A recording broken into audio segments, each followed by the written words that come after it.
नीलाञ्जन समाभासं रविपुत्रं यमाग्रजं छायामार्तण्ड सम्भूतं तं नमामि शनैश्चरं। सूर्यपुत्रो दीर्घदेही विशालाक्षा शिवप्रिया मंदचारा प्रसन्नात्मा पीड़ाम हरतु मे शनि। सदा शिष्य की पीड़ा, सदा शिष्य की पीड़ा अपनी, शिष्य की पीड़ा को अपनी जानती हैं कि ये मेरे भक्तों की पीड़ा है, ये मेरी पीड़ा है। सदा शिष्य की पीड़ा अपनी जान गुरु ने झेली है, जहां जहां पग पड़े शिष्य के गुरु रख दे हथेली है। जोरदार तालियों से आमंत्रित कीजिए। दीदी के चरणों में वंदन करता हूं। हमारे दुख कष्टों को अपने हरने वाली मां विभा दीदी के चरणों में नमन करते हुए आज का आनंद लेते हैं। आज कुछ अनूठा हमारे हृदय में घटने वाला है, इसी विश्वास के साथ एक बार जोरदार तालियां, हृदय कमल खुल जाए। और एक कवच हमें धारण करने का अवसर मिल रहा है, तो आप सब हमारे साथ स्तुति में। ब्रह्म मुरारी सुराचित लिंगम, ब्रह्म मुरारी सुराचित लिंगम, निर्मल भाषित शोभित लिंगम, निर्मल भाषित शोभित लिंगम, जन्मज दुख विनाशित लिंगम, जन्मज दुख विनाशित लिंगम, त्वत्प्रणमामि सदा शिवलिंगम, त्वत्प्रणमामि सदा शिवलिंगम, त्वत्प्रणमामि सदा शिवलिंगम, कामदहं करुणाकर लिंगम, देवी मुनि प्रवराजित लिंगम, देवी मुनि प्रवराजित लिंगम, कामदहं करुणाकर लिंगम, कामदहं करुणाकर लिंगम, रावण दर्प विनाशित लिंगम, रावण दर्प विनाशित लिंगम, त्वत्प्रणमामि सदा शिवलिंगम, त्वत्प्रणमामि सदा शिवलिंगम, सर्व सुगंधि सुलेपित लिंगम, सर्व सुगंधि सुलेपित लिंगम, बुद्धि विवर्धन कारण लिंगम, बुद्धि विवर्धन कारण लिंगम, सिद्ध सुरासुर वंदित लिंगम, सिद्ध सुरासुर वंदित लिंगम, त्वत्प्रणमामि सदा शिवलिंगम,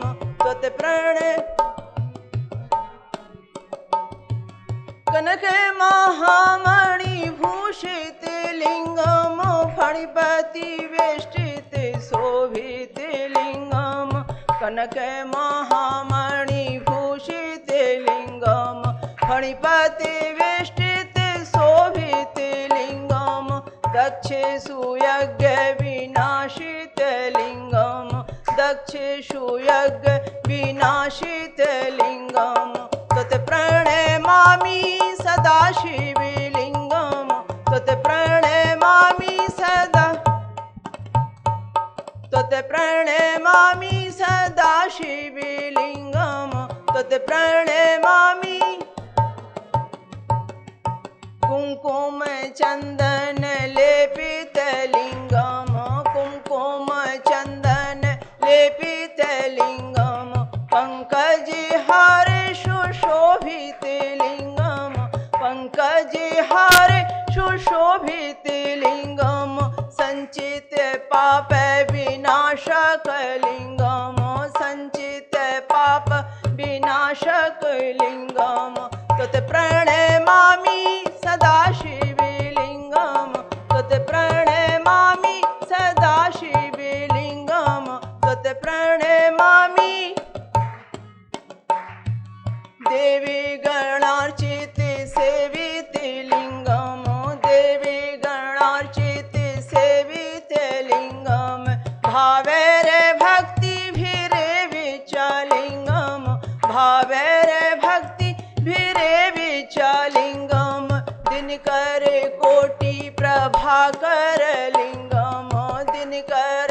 कोटि प्रभाकर लिंगम तुते प्रणमामि सदा शिवलिंगम तुते प्रणमामि सदा शिवलिंगम अष्टदलो परिवेष्टित लिंगम अष्टदलो परिवेष्टित लिंगम सर्वस्य मुद्भावे कारण लिंगम सर्वस्य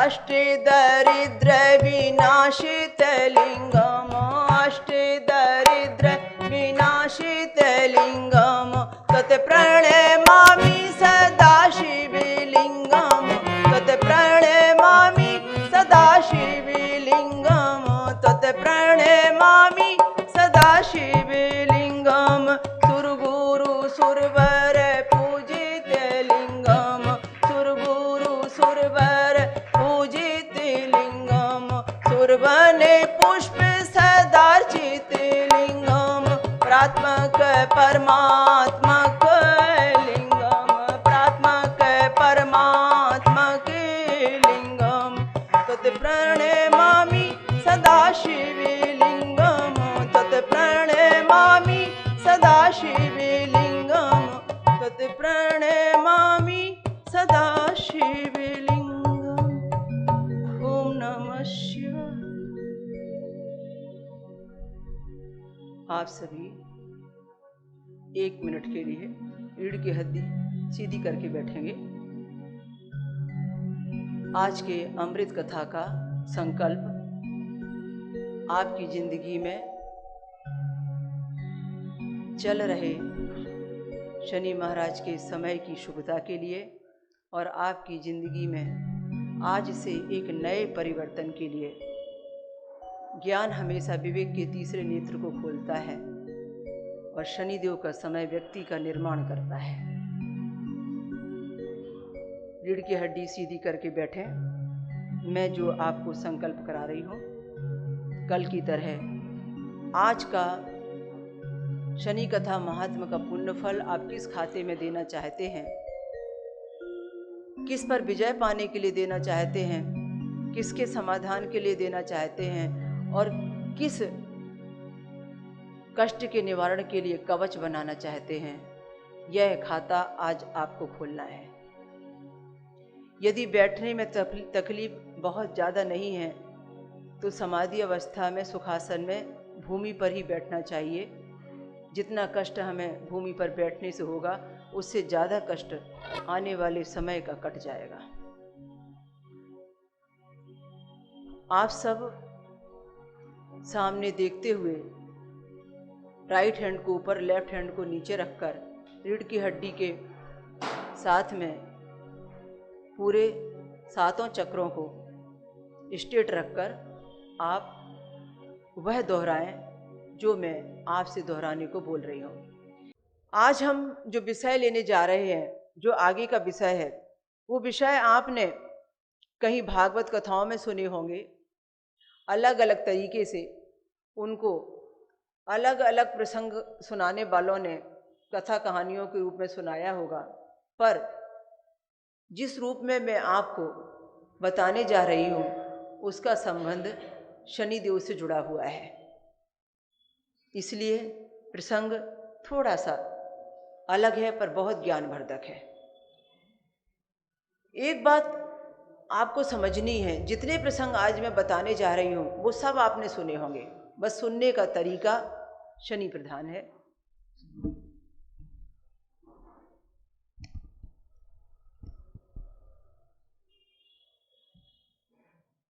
तो हम गणपति जी की आज छोटी सी कहानी जानेंगे कि जब शनिदेव का समय आया तो गणपति जी पर कैसा प्रभाव पड़ा।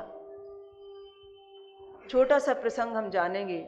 भगवान विष्णु पर जब शनि का समय आया तो भृगु ऋषि ने किस तरीके से अपने ही आराध्य देव भगवान विष्णु को अपमानित किया और शनि के प्रभाव ने ये सब किया और कैसे बाद में वरदान साबित हुआ। शनि के प्रभाव का वह समय कोई घटना जो आज घट रही होती है आने वाले भविष्य से वह कनेक्ट होती है। आज कहीं किसी चीज़ का गुम हो जाना, किसी चीज़ में नुकसान हो जाना, आने वाले भविष्य में कुछ उससे लिंक जरूर जुड़ा होता है।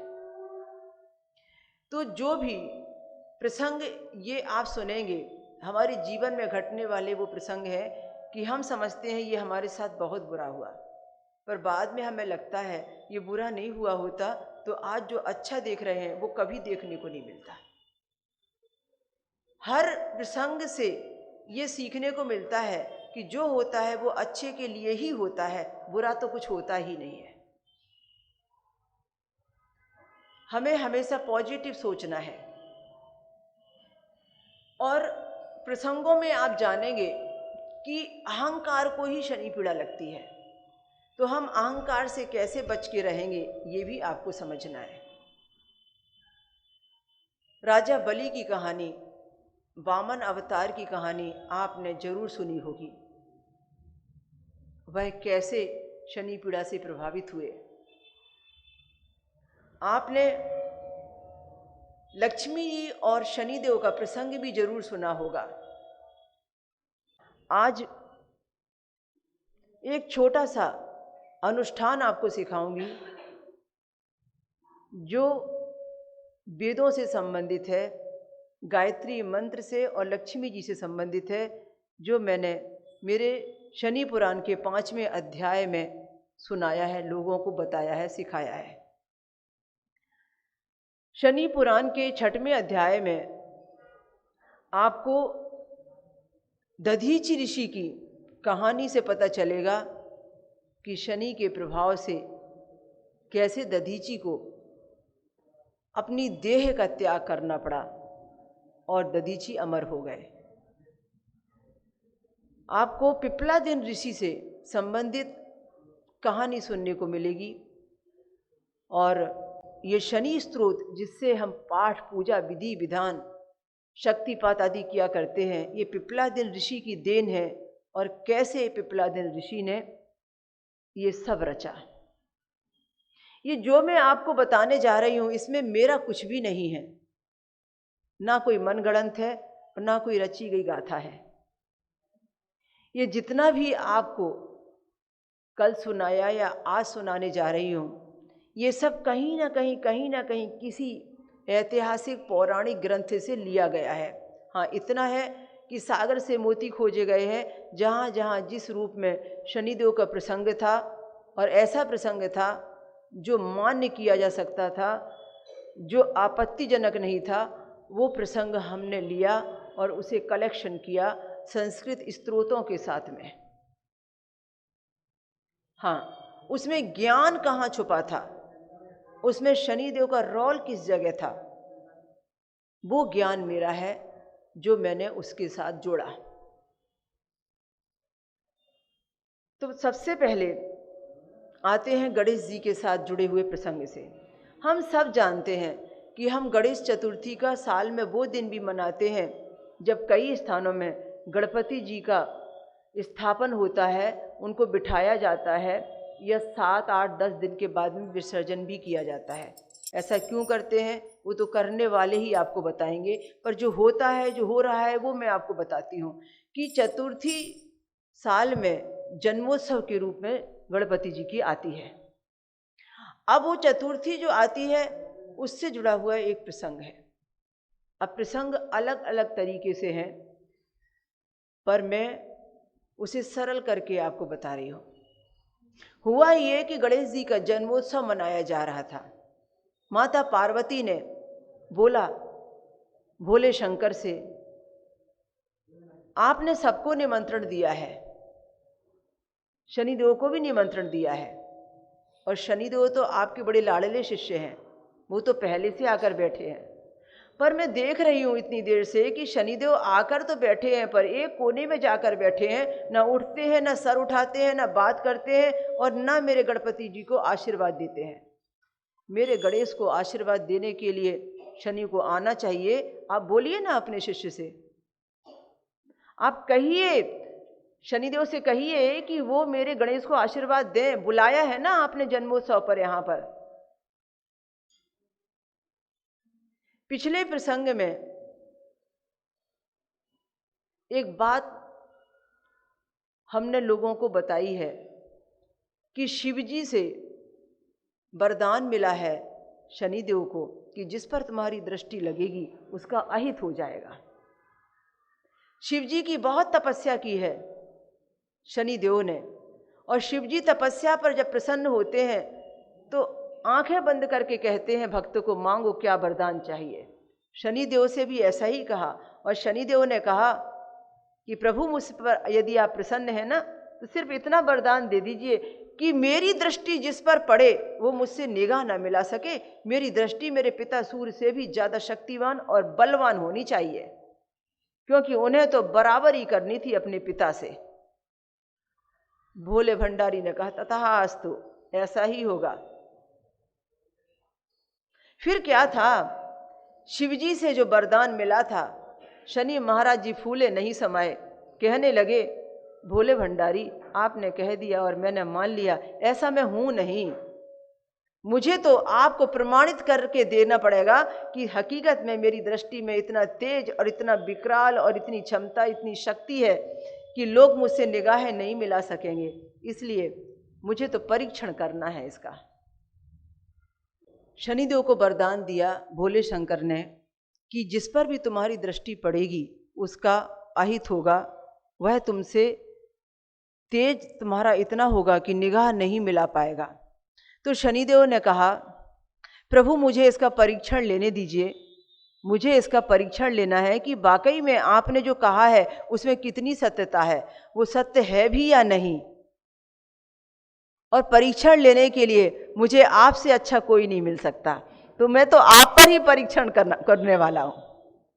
वरदान आपने दिया है तो परीक्षण भी आप ही करने दीजिए, भला मैं किस पर जाके परीक्षण करूंगा। अब शिवजी तो बड़े परेशान हो गए, बुरे फंसे। पहले भस्मासुर को वरदान दे दिया था जिसके सर पर हाथ रखे भस्म वही हो जाए, और फिर भस्मासुर ने कहा कि आपके ही सर पर हाथ रख के देखता हूं। और फिर शिव जी भागे भागे विष्णु जी के पास गए थे।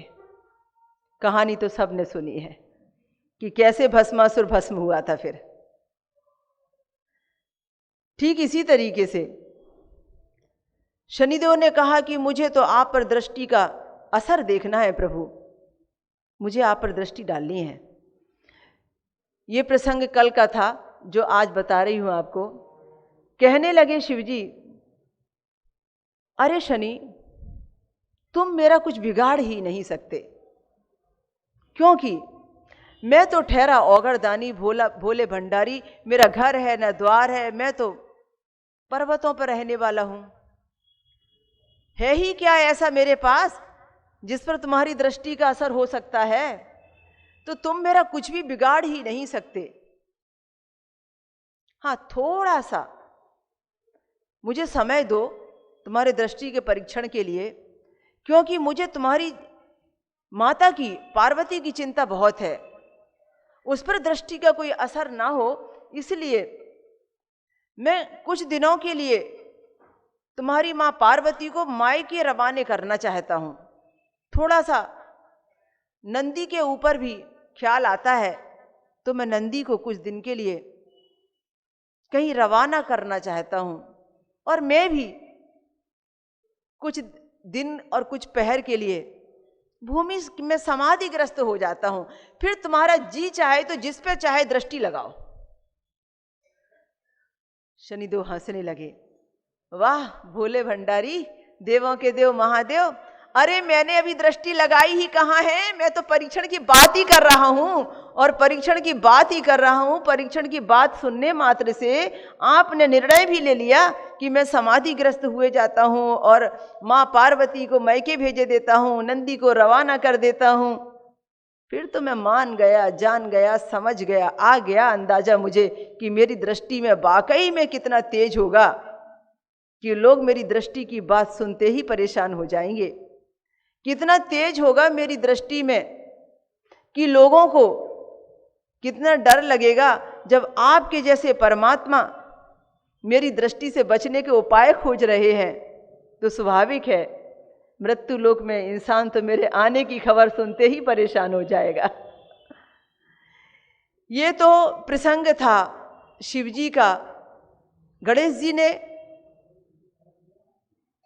जो उत्सव चल रहा है, शनिदेव का जब आशीर्वाद नहीं पाया, माता पार्वती को लगा कि गणपति को आशीर्वाद शनि ने क्यों नहीं दिया, तो शिवजी से जब हट ठाना कि तुम्हारे शनि से कहो कि उसकी दृष्टि मेरे गणेश जी को देखे और आशीर्वाद दे। भोले जानते तो सब थे पर अनजान बन रहे थे। उन्होंने कहा कि अभी मैंने शनि को कहा ना कि दृष्टि दे, गणपति को देख, तो कुछ अनर्थ हो जाएगा, अच्छे भले उत्सव में कुछ ना कुछ गड़बड़ हो जाएगी, कहना भी तो उचित नहीं है। तो शनि से कहा, सुना शनि, क्या कहा तुम्हारी माता ने? गणेश जी को अपना आशीर्वाद देते जाना। शनिदेव ने सर नीचे झुकाते हुए ही कहा, प्रभु आप मुझसे कह रहे हैं, आपका आदेश सर आंखों पर, मुझे कुछ समय दीजिए, आज मैं उत्सव में ये ना कर सकूंगा, अभी तो मैं जाने वाला हूं। मैं कल सुबह ब्रह्म मुहूर्त में सूर्योदय के पहले पक्का आऊंगा और मेरे साथ गणपति जी को आशीर्वाद लेकर भी आऊंगा और आशीर्वाद देकर ही जाऊंगा। ऐसा कहकर शनि महाराज जी उठे और रवाना हो गए। अब शनि महाराज जी तो रवाना हो गए। अब उनके रवाना होने पर भोले भंडारी चिंता में पड़ गए। क्या कहा है शनि ने? सुबह आऊंगा, ब्रह्म मुहूर्त में आऊंगा, मेरा इंतजार करना, गणेश जी के लिए आशीर्वाद लेकर आऊंगा। अब पता नहीं शनि आवे तो क्या लेकर आवे। परेशान हो गए कि कहा तो मैंने है आएगा तो पक्का, पर यदि ये आ भी गए तो जाएंगे कैसे, और आ भी गए तो करेंगे क्या, ये चिंता का विषय है। बताऊं तो कैसे बताऊं। तब उन्होंने एक सोचा, कुछ काम ऐसा करना चाहिए कि शनि महाराज आए और आशीर्वाद भी गणपति को मिल जाए और सुरक्षा भी बनी रहे। शनि की दृष्टि का तेज तो मैं जानता हूं, दिया तो वरदान मैंने ही है। उन्होंने ये सारी बात मन में विचार कर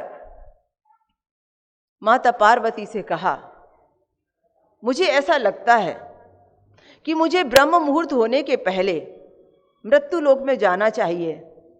मैंने बहुत दिनों से मृत्यु लोक को देखा नहीं, मेरे भक्त मेरा बड़ा इंतजार कर रहे होंगे। मैं चाहता हूं कि एक बार मृत्यु लोक की सैर करके आऊं और देख कर आऊं कि मुझे मानने वाले भक्तगण मेरा कैसे इंतजार कर रहे हैं। पर एक बात है, सुबह तो शनि आने वाले हैं, तो मैं तुमसे कहे देता हूं कि जब सवेरे शनि आवे ना, तो शनि से कहना कि तुम्हारे गुरुवर प्रभु घर में नहीं है, शनि महाराज जा सकते हो। उनसे कहना पता नहीं कब आएंगे, कितनी देर में आएंगे, कुछ बताकर तो गए नहीं, इसलिए उन्हें विराजमान ना होने देना, इंतजार ना करने देना। आवे तो उनसे कहना कि प्रभु इंतजार ना करें, आप चले जाएं। और उन्होंने सोचा कि यदि मैं घर में ही ना मिलूं, यदि मैं यहाँ पर कैलाश में ही ना मिलूं, तो निश्चित रूप से शनि महाराज रुकने वाले नहीं है, आएंगे और चले जाएंगे। अब भोले भंडारी तो ब्रह्म मुहूर्त होने के पहले चले गए मृत्यु लोक की सैर करने। अब मृत्यु लोक की सैर करें तो जाएं कहाँ? अब तो नारद जी से बचना मुश्किल है, क्योंकि नारद जी ने देख लिया कि आए कहाँ पर, स्वर्ग छोड़कर बैकुंठ छोड़कर मृत्यु लोक में क्या कर रहे हैं भोले। तो नारद लीला तो सब जानते हैं, सब जगह बता डालेंगे कि हमने आज कहाँ देखा है भोले भंडारी को। बोले कुछ तो करना चाहिए, कोई पहचान ना ले, कोई जान ना जाए, इसलिए कुछ जतन तो करना चाहिए। अब जतन क्या करें? कुछ देर में एक हाथी का झुंड दिखाई दिया, तो उन्होंने कहा, आह क्या बात है, मैं हाथी ही बन जाता हूँ, हाथी ही बन जाता हूँ, कौन पहचानेगा? मैं हाथी रूप में रहूँगा, पशु योनि में जाऊँगा, कोई तो पहचानने वाला नहीं कि मैं कैलाशवासी हूँ, मैं महादेव हूँ। उन्होंने हाथी का रूप धारण कर लिया। कैलाशवासी बैकुंठ धाम के पूरे त्रिलोकीनाथ ने वहां से जगह छोड़कर मृत्यु लोक में पधार कर अब पशु योनि में प्रवेश किया। फिर सोचने लगे, इतने हाथी इधर उधर जा रहे हैं और मैं भी एक हाथी, किसी ने वाकई में मुझे हाथी समझकर मेरे साथ हाथी का व्यवहार किया तो कहां जाऊंगा। बोले अब तो इन ओरिजिनल हाथी से डुप्लीकेट हाथी को बचना बहुत मुश्किल है, कुछ तो जतन करना पड़ेगा, मुझे कुछ ऐसा करना पड़ेगा कि उनको ऐसा ना लगे मैं डुप्लीकेट हाथी हूं। कुछ तो जतन करना पड़ेगा कि मैं इनके साथ मिक्सअप हो जाऊं। और इधर उधर से जाते हुए फिर कभी नारद ने देख लिया तो वो भी ना पहचान पाए कि मैं डुप्लीकेट हाथी हूं। फिर क्या करूं, देखा कि हाथी के झुंड थोड़ी थोड़ी सी दूर पर घास खा रहे हैं, चलो कोई बात नहीं, आज तो घास भी खा लेते हैं। अब तो त्रैलोकीनाथ ने जो पशु योनि में प्रवेश किया था, बात यहां तक सीमित नहीं थी।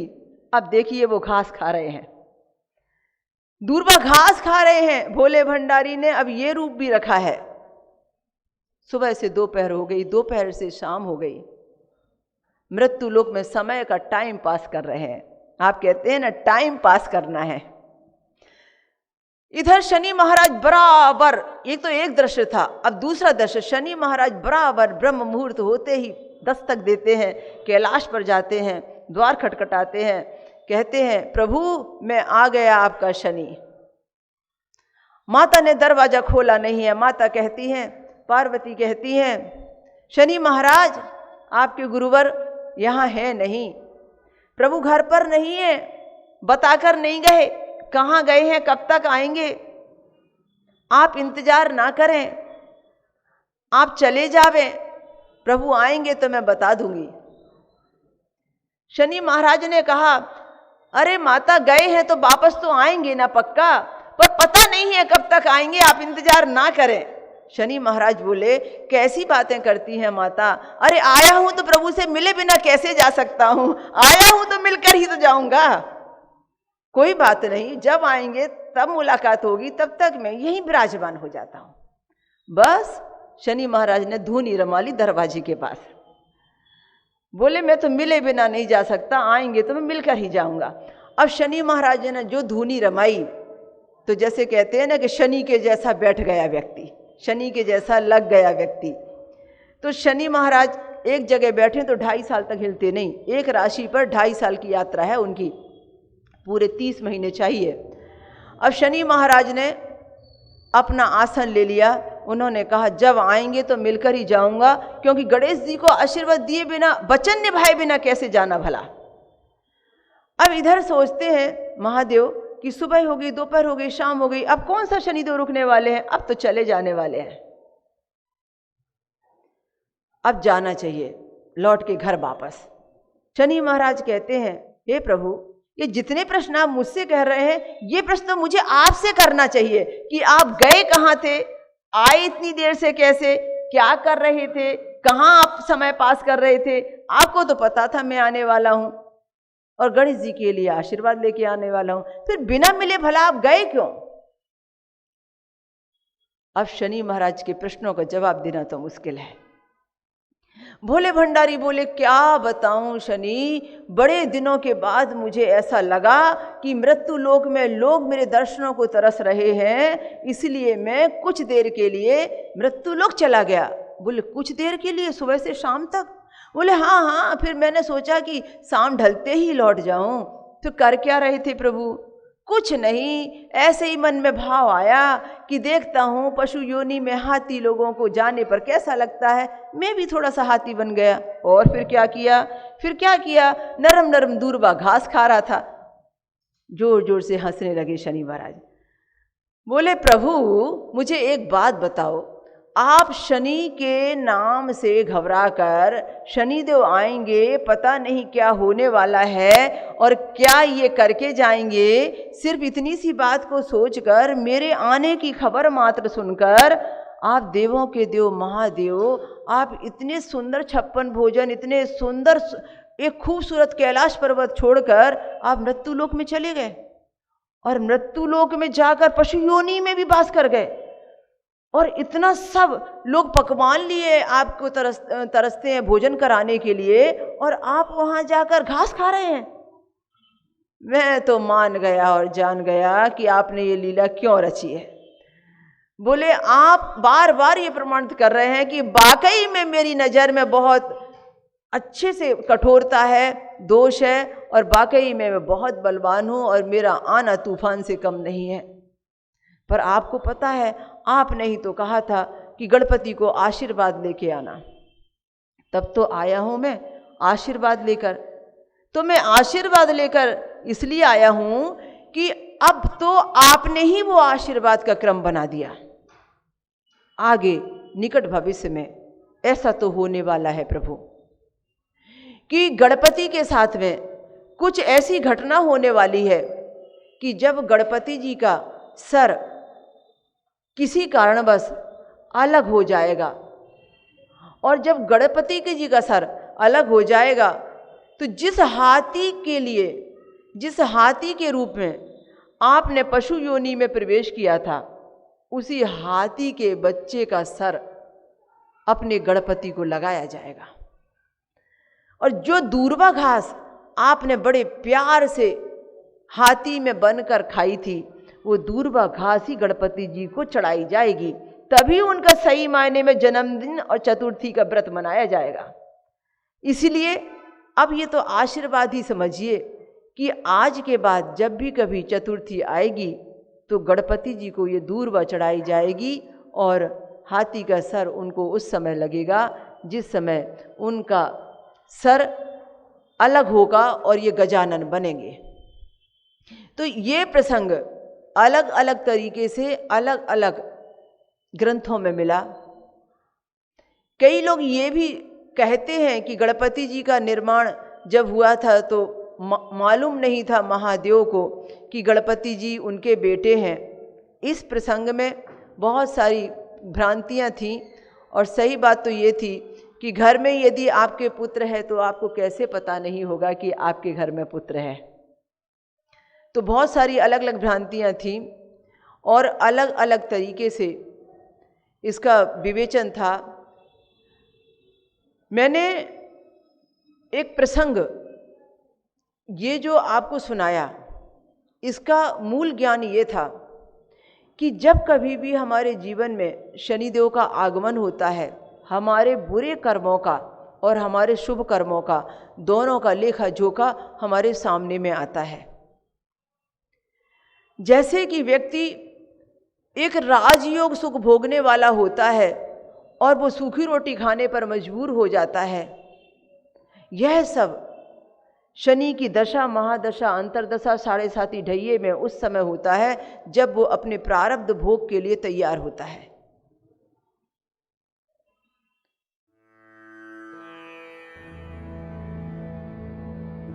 नीलांजन समाभासं रविपुत्रं यमाग्रजं छायामार्तण्ड संभूतं तं नमामि शनैश्चरं।